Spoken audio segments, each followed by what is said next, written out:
Subscribe channel Truth.id dan aktifkan lonceng notifikasi untuk mendapatkan informasi seputar live streaming dan video khotbah terbaru. Posisi tombol subscribe berada di kanan atas channel kami dan jangan lupa nyalakan loncengnya. Shalom saudara, kita mau mengikuti acara Wanita Surgawi. Saya berharap pemberitaan firman Tuhan di acara ini memberkati saudara-saudara sekalian, ya, memberkati saudara-saudara sekalian. Mari kita berdoa, saudara. Bapa, taruh perkataanmu di mulut anakmu ini, agar ini benar-benar menjadi pesan Tuhan untuk dunia melalui acara Wanita Surgawi. Bapa Yahweh, Elohim Israel, kami mohon berkatilah kami melalui pemberitaan firman ini. Dalam nama Yesus Kristus Bapa. Amin.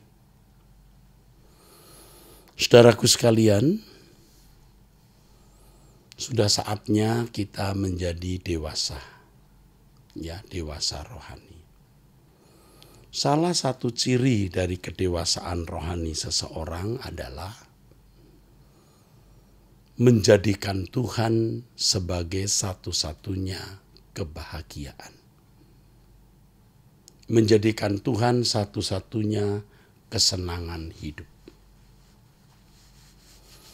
Hal ini tidak dikenal oleh anak-anak dunia, juga orang-orang Kristen yang belum dewasa. Mereka tidak mengerti, ya, bagaimana menjadikan Tuhan sebagai satu-satunya kesenangan atau kebahagiaan. Kalau saudara bertumbuh dewasa dan bisa menjadikan Tuhan sebagai satu-satunya kebahagiaan atau satu-satunya kesenangan, saudara bisa merasakan kemerdekaan, kebebasan saudara. Sebab sesungguhnya yang membelenggu kita adalah kesenangan-kesenangan dunia. Apapun yang menjadi kesukaan, kesenangan, dan kebahagiaan seseorang selain Tuhan, itu akan membelenggu. Menghambat pertumbuhan rohani dan bahkan bisa membinasakan. Tentu dalam hal ini tidak bisa disangkali ada orang-orang yang membantah. Orang-orang yang komplain, orang-orang yang menolak. Bagaimana mungkin manusia tidak memiliki keinginan? Bagaimana mungkin manusia tidak memiliki kesenangan atau kebahagiaan? Saudara, Tuhan memberi manusia perasaan itu dan pikiran itu agar manusia memiliki keinginan dan perasaan itu untuk menikmati kesenangan atau kebahagiaan. Manusia harus menggunakan kehendak bebasnya. Harus menggunakan, manusia bukan robot atau semacam robot yang diatur oleh remote control, bukan boneka yang tidak memiliki pikiran dan perasaan. Manusia itu, saudara,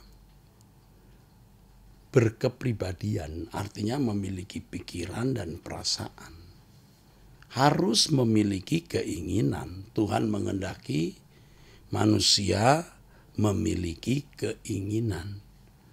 Dan Tuhan juga menghendaki manusia memiliki kesenangan atau kebahagiaan, saudara. Masalahnya, saudara, keinginan atau kehendak manusia itu diarahkan kemana? Itu masalahnya. Harus punya keinginan. Harus memiliki kehendak. Tidak boleh pasif. Pasif akan diterkam iblis. Atau kalau aktif diarahkan ke arah yang salah, ya jadi mangsa kuasa kegelapan. Harus aktif. mengarahkan keinginan atau kehendaknya kepada satu arah. Ya, arah itu adalah kerajaan kegelapan atau kerajaan terang. Dunia atau surga. Ya. Tuhan atau yang lain. Harus diarahkan dan manusia memiliki pilihan. Makan buah pengetahuan tentang yang baik dan jahat atau tidak. Jika tidak, ya harus mengkonsumsi pohon kehidupan, saudara. Kan begitu, saudara. Manusia harus menikmati kesenangan atau kebahagiaan karena Allah menciptakan manusia dengan keinginan, dengan kehendak, supaya manusia bisa menikmati suatu kesenangan atau kebahagiaan. Masalahnya adalah kesenangan atau kebahagiaannya itu apa? Apa yang diisi di dalam jiwanya yang menjadi kesenangan atau kebahagiaan? Nah, ini kehendak bebas seseorang bermain, saudara. Kehendak bebas seseorang itu di sini bermain. Apakah dia mau mengisi jiwanya dengan kesenangan dunia atau mengisi jiwanya dengan kesenangan Tuhan. Ini. Jadi kalau saudara berkata, kita kan manusia memiliki keinginan. Iya. Kita kan boleh dong memiliki kebahagiaan. Iya banget. Tapi masalahnya keinginanmu diarahkan kemana dan kesenangan jiwamu apa? Dunia ini sudah sesat, saudaraku. Kalau manusia kehilangan kemuliaan Allah itu artinya manusia juga kehilangan kesenangan-kesenangan dari Tuhan. Saudara, Tuhan Yesus berkata, akulah air kehidupan. Artinya dia bisa diminum. Seperti rusa merindukan sungai yang mengalir, yang berair, ya.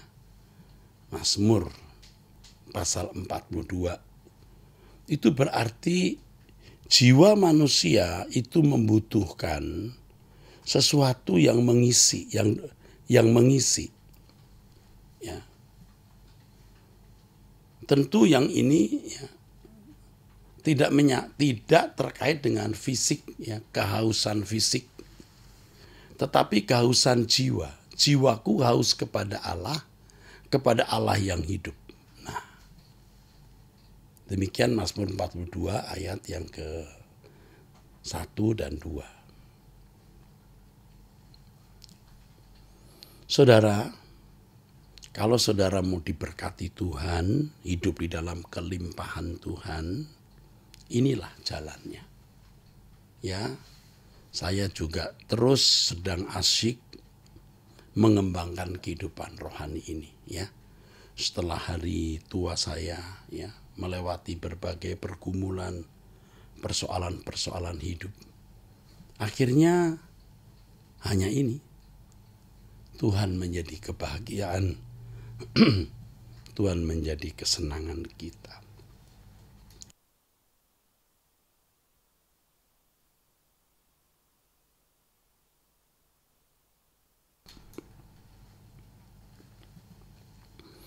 Saya berharap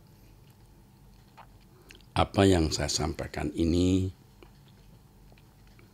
mengubah hidup saudara. Benar-benar mengubah, ya.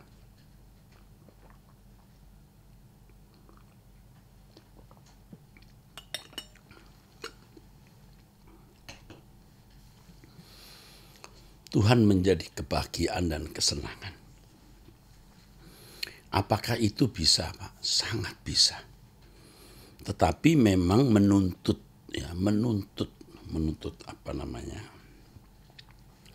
tekad yang kuat, yang ekstrim banget.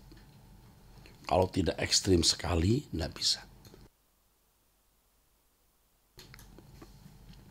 Harus ekstrim sekali. Bagaimana itu bisa kita alami, ya? Mari saya bagikan kebenaran ini. cara berpikir kita harus diubah dulu, saudaraku. Ya, cara berpikir kita harus diubah. Kita harus berpikir benar-benar yang logis, ya, logis dan realistis. Gimana logisnya? Apa realistisnya? Ya, apa logisnya? Apa realistisnya? Begini, saudara. Hidup kita itu singkat. Hidup kita itu singkat. Jadi, karena hidup kita itu singkat, maka kita harus menggunakan waktu yang singkat ini untuk memiliki Tuhan. Orang yang tidak memiliki Tuhan itu binasa selama-lamanya. Ya, 70 tahun umur kita, 80 tahun umur kita itu kalau dibanding dengan kekekalan tidak ada artinya sama sekali. Coba berpikir logis, ya. Nah, tapi setan seringkali menipu dengan perkataan begini. Ya, mumpung kita masih hidup, ya selagi kita masih ada di bumi, ayo nikmati sebanyak-banyaknya apa yang bisa disediakan dunia. Ya. Filosofinya seperti yang dikatakan di dalam 1 Korintus, marilah kita makan dan minum sebab besok kita mati. Mumpung. Nah, ini celaka sekali. Ini kebalikan dari cara berpikir yang benar. Ya. Orang menganggap kalau kita berpikir hal-hal surgawi, kehidupan yang akan datang, itu dianggap tidak logis, tidak realistis. Justru ini yang logis. Justru ini yang realistis, saudara. 70-80 tahun dibanding kekekalan tidak ada artinya. Berpikirlah logis dan realistis. Nah, ini saudara harus rubah cara berpikir atau paradigma saudara. Harus dirubah. Kalau tidak merubah cara berpikir atau paradigma ini, saudara sulit nanti menjadikan Tuhan sebagai satu-satunya kebahagiaan. Tidak bisa. Jadi bukan tanpa alasan kalau pemazmur mengatakan, siapa gerangan ada padaku di surga selain engkau? Selain engkau tidak ada yang kuingini di bumi. Sebab seperti bangun tidur ketika seseorang meninggal lalu matanya terbuka melihat kekekalan. Seperti bangun tidur. Itu Mazmur 73 juga ditulis. Baru di ayat belakang. Jadi ayat yang sebelumnya menulis seperti bangun dari tidur. Seperti bangun dari mimpi. Ya, bangun dari tidur. Seperti bangun dari tidur. Seperti mimpi itu hidup ini. Sebentar. Makanya kemudian pemazmur mengatakan, siapa gerangan ada padaku di surga selain engkau tidak ada yang kuingini di bumi. Jadi begitu bangun dari kehidupan hari ini ya kepada kekekalan, wow, hidup itu seperti mimpi singkat sekali ya, lalu lenyap ya. Nah, syukur itu kita sadari sejak kita di dunia ini. Itu pikiran yang logis dan realistis. Ya, jangan tidak berpikir demikian. Kalau saudara tidak berpikir demikian, saudara itu jadi duniawi. Pasti duniawi. Pasti duniawi. Saudara pasti tidak bisa mengenal kebenaran. Jadi ini yang berpikir logis, saudaraku, ya. Kebalikan dari orang yang berpikir bahwa bicara terus mengenai surga itu dianggap tidak logis. Nah, ini salah ya, jangan begitu ya. Jadi berpikirlah betapa singkatnya hari hidup ini. Nah, orang yang berpikir demikian ini, kata pemazmur, memiliki hati yang bijaksana. Ya, itu pemazmur berkata, memiliki hati yang bijaksana, saudara. Kalau memiliki pemikiran seperti ini itu baru memiliki hati yang bijaksana. Firman Tuhan yang mengatakan demikian, saudara-saudaraku. Jadi hidup manusia itu singkat ya. Masa hidup hanya 70 tahun dan jika kuat 80 tahun dan kebanggaannya adalah kesukaan dan penderitaan sebab berlalunya buru-buru dan melayang lenyap. Ini firman Tuhan ya saudara. Ini firman Tuhan. Jadi jangan saudara main-main dengan apa yang dikatakan oleh firman Tuhan ini saudara.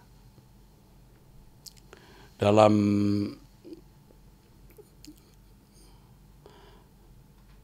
pergumulan hidup saya terus dibawa Tuhan kepada kesadaran ini.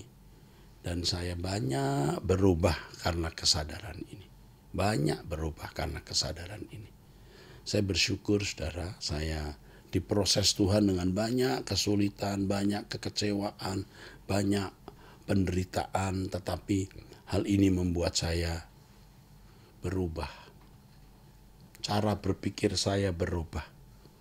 Ya, kalau saya senang terus, kecukupan, dipuji, disanjung, wah saya malah tenggelam saudara. Sering saya menghadapi keadaan-keadaan sulit ya saudara, dan saya juga tidak tahu bagaimana mengatasinya. Kekecewaan yang dalam, luka hati yang dalam, kebutuhan-kebutuhan yang sulit harus terpenuhi. Walaupun itu bukan untuk saya pribadi, untuk pelayanan, tapi cukup menyiksa. Keadaan-keadaan sulit itu membuat saya berpikir lebih logis dan realistis. Hidup ini singkat. Ya, kalau kita menghadapi kesulitan itu rasanya kita mau berakhir. Maksud saya, kita ingin masalah itu cepat berakhir. Tapi sering kali Tuhan mengizinkan itu berlarut-larut. Supaya kita mengharapkan akhirnya itu adalah nanti di langit baru, bumi baru. Jadi kalau sekarang saudara-saudara, ibu-ibu, bapak-bapak menghadapi kesulitan, tekanan, perlakuan tidak adil, perlakuan sewenang-wenang, kejahatan orang yang begitu bengis terhadap saudara, lewati, jalani saja, semua akan lewat. Dan kita bisa memimpikan ada kehidupan yang akan datang di langit baru, bumi baru. Yuk kita berpikir realistis bahwa hidup ini benar-benar sangat singkat. Ini cara berpikir yang benar dulu ya. Sebelum saya jelaskan berikut sampai pada sikap hati bisa menjadikan Tuhan sebagai satu-satunya kebahagiaan ya. Betapa singkatnya hari, umur manusia bagai hembusan uap, sekejap kan lenyap. Hanya 70 tahun. Demikian firman-Mu, dalam detak waktu semua berlalu dengan buru-buru.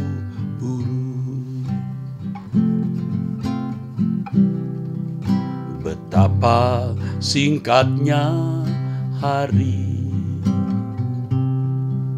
umur manusia bagai hembusan uap, sekejap kan lenyap. Hanya 70 tahun. Demikian firman-Mu,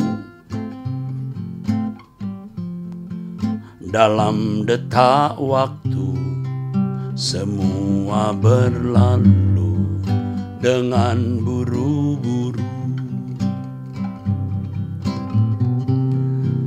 Sesungguhnya dari debu kembali kepada debu.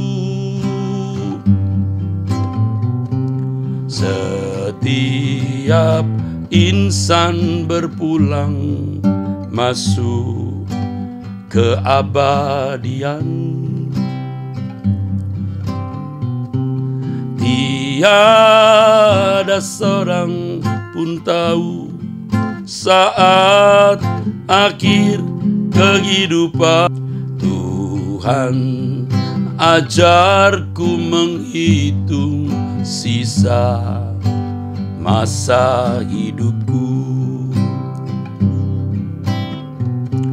Sesungguhnya dari debu kembali kepada debu.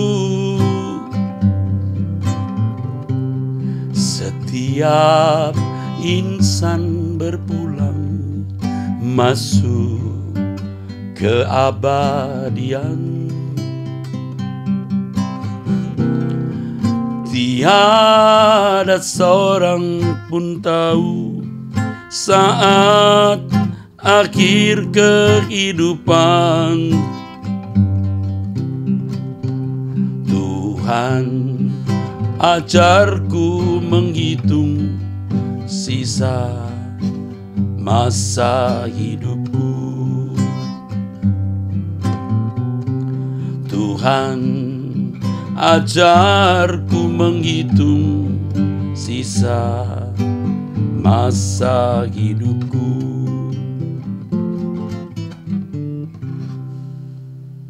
Betapa singkatnya hari, saudara-saudaraku. Ya, mulailah saudara berpikir dengan cara berpikir yang benar seperti ini. Oke, puji Tuhan. Itu yang pertama. Yang kedua, saudara, kita percaya bahwa kehidupan ini sudah rusak. Ya, sudah rusak, saudara-saudaraku. Sudah rusak kehidupan ini. Jadi di dunia ini kita menghadapi keadaan yang sulit, keadaan yang berat. Ya. Jangan berharap kita bisa menikmati kebahagiaan dengan kondisi dunia yang sudah rusak ini. Tuhan tidak akan memberikan kebahagiaan puncak kepada manusia yang sudah rusak dan bumi yang sudah terlaknat. Ada kebahagiaan nanti di kekekalan. Ada kebahagiaan nanti di kekekalan. Ya, percayalah saudara-saudaraku, percayalah. Ada kebahagiaan di kekekalan, saudara. Ini perlu saudara-saudara ketahui, ya, bahwa apapun yang bisa kita nikmati dalam hidup ini tidak mungkin klimaks, tidak mungkin puncak. Dan celakanya, saudaraku, kalau sampai kita ya menikmati hidup tanpa Tuhan berserta kita, itu berarti pengkhianatan. Ya. Percayalah bahwa dalam persekutuan dengan Tuhan, ketika kita berkomitmen menjadikan Tuhan satu-satunya kebahagiaan, maka apapun yang kita nikmati, apapun yang kita maksud saya apapun yang kita miliki, sesederhana, sekecil apapun, itu menjadi lengkap dan membahagiakan. Nah, ini memang perlu seni, ya. Aduh, ini memang susah dijelaskan bagi orang yang masih serakah dan rakus, yang pikirannya itu sesat. Kalau tidak banyak kurang bahagia, kalau tidak lux, tidak mewah, itu kurang bahagia. Ini bodoh. Padahal kalau kita lihat realitas, ya saudara, orang-orang yang tidak punya rumah tidur di gerobak atau di kios pinggir jalan bisa kok bahagia. Ya, tidak punya rumah, tidur di gerobak, lari sana lari sini, takut oleh Satpol PP, ya, tapi bisa setel lagu di radio kecil, goyang-goyang, nari-nari. Logikanya, kebahagiaan seseorang mestinya tidak ditentukan oleh sesuatu yang di luar dirinya, tapi apa yang ada di dalam dirinya. Pernah saudara melihat tukang sampah sambil garuk-garuk sampah itu makan pisang goreng? Loh, kok bisa ya? Lah bisa kalau tergantung di dalam hatinya bagaimana konsepnya mengenai hidup, saudara. Jadi Tuhan tidak akan membiarkan, tidak akan membuat manusia bisa menikmati kebahagiaan puncak di bumi yang sudah terlaknat ini, dan manusia yang karakternya sudah rusak. Kita menantikan kebahagiaan yang sesungguhnya nanti di langit baru, bumi baru. Tetapi selama kita di dunia ini, ajaibnya, di dalam persekutuan dengan Tuhan, segala sesuatu yang diberikan kepada kita itu bisa kita nikmati. Luar biasa ya, bisa kita nikmati. Ini perlu saudara-saudara ketahui ya, dan percayai. Jadi jangan serakah. Saya mengatakan ini bukan karena saya sudah punya banyak hari ini. Saya merambat dari naik bus yang numpang saudara. Ya. Yang makan hari ini besok tidak jelas makan tidak. Hidup saya dari muda banyak kesulitan saudara. Tetapi saya dari muda memang melayani Tuhan. Saya dapat uang untuk makan sayur 1 bulan, beras sudah disediakan gereja, lauk itu harus saya beli sendiri, diberikan uang waktu itu kalau tidak salah 20.000. Uang itu habis saya pakai untuk beli sepatu remaja yang tidak punya sepatu. Saya gunakan untuk hadiah anak sekolah minggu, kira-kira begitulah. Masih muda saya. Saya menjadi sangat miskin, saudara. Tapi saya melihat tangan Tuhan yang ajaib. Uang kecil tapi saya gunakan untuk pelayanan. Ya. Yang ulang tahun saya buatkan tulisan selamat dari ulang tahun memakai kertas krep, kertas berwarna. Ya saudara, dan sekolah minggu atau remaja yang punya kesulitan saya bantu dalam kemiskinan. Jadi saya bukan orang yang terlahir dalam keadaan kecukupan lebih. Bahkan saya lebih dari miskin, jadi sangat miskin. Tuhan pelihara juga, Tuhan jagain juga, luar biasa saudara. Jadi kalau kita di dunia hari ini saudaraku, kita bisa menikmati apapun yang Tuhan telah berikan. Jadi kalau saudara melihat saya hari ini ada rumah, ada mobil, ya pantas bisa bicara begitu. Saya sudah melewati tahun-tahun penuh penderitaan, saudara. Ketika saya ada di sekolah tinggi teologi Betel, Jakarta, ya seminari Betel. Saya dengan keluarga hanya menempati kira-kira 1 kelas di lantai 4, harus naik tangga tinggi, ya itu bangunan tua ya tinggi. Istri saya entah berapa kali mengalami hampir keguguran ya, pendarahan waktu mengandung saudara. 1 kelas untuk ruang tidur 1, ruang tamu, lalu ruang makan kecil ya. Lalu ada kamar kecil untuk mertua. Jadi saya tinggal berempat 1 kamar dari anak saya Stephen umur lahir ya sampai SMA saudara, kelas 3 kira-kira. Stefani apalagi, wah udah hidup bersama 4 orang dalam 1 kamar, memakai kasur asrama yang kalau ditiduri itu langsung melesek ya, ambles sampai ubin supaya tidak dingin, kita beri tikar dari plastik. Hidup selama belasan tahun ya saudara, sejak menikah sampai punya anak, sampai anak SMA mau lulus saudara, berempat.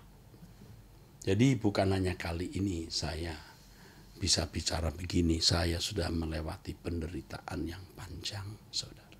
Apalagi pada waktu memulai pelayanan di GSKI Rehoboth Perdatam saudara, yang sekarang dikembalakan oleh pendeta Ferry dan pendeta David.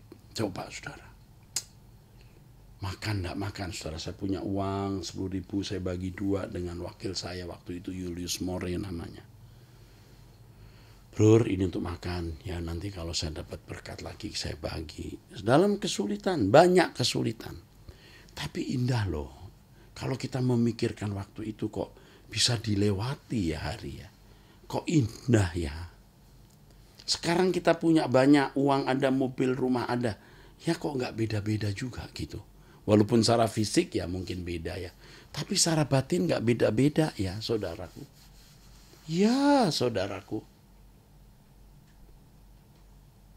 Kita tidak bisa makan di restoran, masuk restoran Padang pun tidak berani, saudara. Beraninya di warteg. Itu pun kita tidak mengambil daging, tapi kita mengambil tahu lah, tempe lah, sayur. Tapi bisa ya dinikmati ya. Itu logikanya begitu. Jadi saya bukan hanya berteori, saya sudah mengalami ya saudara keadaan-keadaan sulit. Dan sekarang setelah saya tua, saya memiliki banyak hal hari ini. Saya mengerti bahwa semua itu tidak menentukan kebahagiaanku. Kebahagiaanku itu hanya di dalam Tuhan. Tuhan menjadi sukacita dan kebahagiaanku. Ya, baru kita menyadari itu, saudaraku. Begitu, saudara. Saya harap saudara bisa menangkap ini. Hidup kita singkat dan tidak ada kebahagiaan puncak atau klimaks di bumi ini. Yang penting bersama Tuhan kita bisa menikmati apapun yang Tuhan percayakan. Rumah kontrak kecil, enggak apa-apa, bisa makan dan minum bisa dilewati ya. Yang ketiga, saudara, kita tidak bisa bahagia sementara orang lain itu tidak bahagia. Dalam konteks materi ya. Bagaimana kita bisa makan enak, tidur nyenyak sementara melihat orang lain menderita. Kita juga tidak bisa bahagia dengan keadaan ini. Saudaraku sekalian, ini bagi saudara yang memiliki nurani ya. Pernah satu kali saya menginap di satu hotel yang sangat mewah. Benar-benar mewah. Itu kalau tidak salah Presiden Room ya. Itu hanya dipakai oleh orang-orang besar. Karena pemilik daripada hotel itulah yang menempatkan saya di tempat itu. Waduh saudara, luas sekali hotel itu saudara. Maksudnya ruangan itu. Ada ruang tamu, ada ruang kumpul, ada ruang meeting, ada ruang untuk sekretaris atau ruang untuk security. Ada gymnya sendiri, bahkan liftnya itu sendiri. Ada lift khusus untuk itu. Tetapi ketika kita melihat di luar saudara, rumah-rumah kumuh. Di kejauhan ada rumah-rumah yang tidak baik. Kita tidak bisa bahagia, saudara. Ini yang saudara harus pertimbangkan. Yang terakhir, keinginan-keinginan kita di bumi ini bisa menjadi kendaraan iblis. Menghancurkan kita. Bisa menjadi kendaraan iblis. Nanti kalau kita sudah di langit baru, bumi baru, saudara. Kalau kita memiliki keinginan-keinginan, maka keinginan-keinginan tersebut tidak akan menghancurkan kita. Kenapa? Karena kita sudah dilatih sejak di dunia memiliki kesenangan hanya menyenangkan Tuhan. Tuhan menjadi kebahagiaan kita. Maka ketika kita di surga nanti, kita masih menikmati ya dunia seperti hari ini hanya tidak ada dosa. Kita menikmati makan, minum, pemandangan alam yang indah, musik, budaya, dan lain-lain. Itu surga kita nanti. Nah mengenai hal ini saudara bisa mendengarkan seminar atau ceramah saya mengenai surga kalau tidak salah 32 kali pertemuan. Luas sekali. Oke. Jadi lebih baik kesenangan kita sekarang kita fokuskan kepada Tuhan. Ya. Bagaimana kita bisa menjadikan Tuhan kesenangan? Saya sudah memberikan tuntunan memiliki cara berpikir yang benar. Setelah itu kita harus memperlakukan Tuhan sebagai pribadi yang hidup. Saudara kalau jatuh cinta kepada seseorang, ya saudara melihat orang kalau jatuh cinta saudara, mau diajak tidur di pinggir bantaran sungai yang banjir setiap kali hujan juga bersedia saudara. Dan kenyataannya ada orang-orang anak-anak muda kaya yang rela diusir dari orang tua, tidak mendapatkan warisan demi mencintai pasangan yang tidak disetujui orang tua. Rela loh, bayangkan saudara. Cinta kepada satu pribadi saudaraku ya, itu bisa dinikmati Nah, kalau kita bisa mengalami kenikmatan cinta kepada satu pribadi, kenapa kita tidak bisa menikmati cinta kepada Tuhan yang juga berpribadi? Nah, ini yang mestinya kita harus alami. Ya. Seperti rusa merindukan sungai yang mengalir, jiwaku haus akan Engkau. Ini saudaraku, berarti pemazmur ya mewakili orang-orang benar mencintai Tuhan ya. Lebih dari mencintai nyawanya. Itu Abraham mencintai dan menghormati Allah Bapa ya, Bapa Yahweh, Elohim Yahweh, lebih dari mencintai anak kandungnya. Dia rela mempersembahkan anaknya Ishak demi perintah kehendak Bapa. Yang penting menyenangkan dia. Ini saudara. Yang penting menyenangkan Tuhan. Kalau kita mau benar-benar menjadikan Tuhan kebahagiaan kita mau turuti apa yang Tuhan kehendaki. Bersih matamu dari apa yang kau lihat, bersih telingamu, bersih mulutmu, hidup kudus. Hidup kudus. Jangan berharap memiliki sesuatu dari barang dunia ini lalu membahagiakan. Ingat firman Tuhan, asal ada makanan dan pakaian cukup. Saudara, jangan sampai kehilangan kesempatan diubah Tuhan. Kalau saudara mendengar firman ini dan mengambil keputusan untuk menjadikan Tuhan sebagai satu-satunya kesenangan, saudara bisa. Nah, disitulah saudara menjadi kekasih Tuhan. Kalau Abraham mengorbankan anaknya Ishak, kita korbankan apa saja. Hobi-hobi kita yang itu telah merenggut waktu dan perhatian kita, kesenangan-kesenangan kita. Ya. Nah, saudara berkata, wah itu gak wajar Pak. Memang tidak wajar. Tapi terserah, saya berbicara dalam nama Tuhan Yesus Kristus. Ini yang saya pahami mengenai kebenaran bahwa Tuhanlah yang harus menjadi kebahagiaan kita.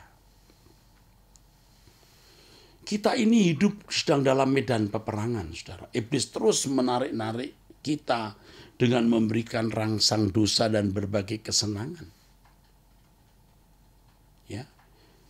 Kalau hati saudara tertaruh kepada sesuatu yang saudara harap menjadi kesenangan, maka sesuatu itu menjadi berharga di mata saudara. Ketika iblis mencobai Tuhan Yesus dengan menunjukkan kepada Yesus keindahan dunia dan berkata, jika engkau menyembah aku, kuberikan semua kepadamu. Menyembah artinya memberi nilai tinggi. Ya, proskuneo. Ya. Yesus berkata, kamu harus menyembah Tuhan Allahmu dan hanya kepada Dia saja kamu berbakti. Kamu harus memberi nilai tinggi Allah. Hanya kepada Dia saja kamu mengabdikan hidupmu. Ini standar saudara. Ayo kita memaksakan diri kita untuk itu. Kita tundukkan diri kita kepada kebenaran ini saudara. Tidak suka, memberontak. Tidak menyukai, kita paksa. Sampai akhirnya kita menyukainya. Kita bisa mencintai Tuhan. Ya. Pribadi dengan pribadi bisa tune ya, bisa nyambung, bisa ngeblend ya dengan Tuhan, saudaraku. Bisa. Nah, kesenangan-kesenangan itulah yang menghalangi kita bersekutu dengan Tuhan. Baru-baru ini di suatu doa pagi saya mengatakan bahwa ada satu level di mana saudara tidak bisa ditolerir ketika saudara memiliki kesenangan. Waktu kita masih menjadi Kristen baru, kita masih punya kesenangan, Tuhan masih mentolerir. Tapi ketika kita sudah mulai makin dewasa, di titik tertentu Tuhan tidak mengendaki kita punya kesenangan apapun. Itu biasanya tingkat finishing. Ya, itu saudaraku sekalian. Ketika kita memiliki kesenangan, membawa diri terjebak dalam kubangan, jika Tuhan tak ikut menikmatinya, berarti lepas dari hadiratnya. Harusnya kita selalu berjaga-jaga, karena kita dalam medan peperangan.